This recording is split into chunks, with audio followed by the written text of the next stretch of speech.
ছুটির দিনে যখন সবাই বাসায় থাকে, বিকেলের নাস্তা তো তৈরি করতেই হয়। তা আজকে বিকেলের নাস্তায় আমি রেখেছি পাউরুটি দিয়ে ডিম দিয়ে। তো আজকে আমি এখানে কয়েকটা পাউরুটি নিয়েছি আর এখানে ডিম নিয়েছি 2টা। দিয়ে তারপরে এখানে চিনি দিয়ে দিয়েছি 2 চামচের মতো। দিয়ে আমি ডিমটাকে ভালো করে ফেটে নিব।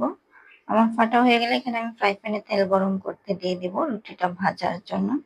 তো এখানে আমি পাউরুটির প্যাকেটটা খুলে নিচ্ছি। খুলে পাউরুটিগুলোকে বেছে বেছে নিচ্ছি। আসলে কয়টা পাউরুটি নেওয়া যায়। তো এখানে আমি প্রায় অনেকগুলো পাউরুটি নিয়েছি। নিয়ে ডিমের মধ্যে ডুবিয়ে ডুবিয়ে উল্টে পাল্টে নিচ্ছি। তারপরে এই কড়াইতে দিয়ে ভেজে নিচ্ছি। তো এই পাউরুটি ভাজাটা কিন্তু খুবই মজার। আগে ছোটবেলা মা ভেজে দিত। খেতে কিন্তু খুব মজা লাগতো, ভালোই লাগতো। আর এখন আমি আমার সংসারে আমার বাচ্চাদেরকে ভেজে খাওয়াচ্ছি। তো বিকেলের নাস্তার জন্য এটা একটা পারফেক্ট নাস্তা। একদম ঝামেলাহীন ছাড়াই খুবই তাড়াতাড়ি আপনি ঝটপট করে আপনার বাচ্চার জন্য ভেজে দিতে পারেন।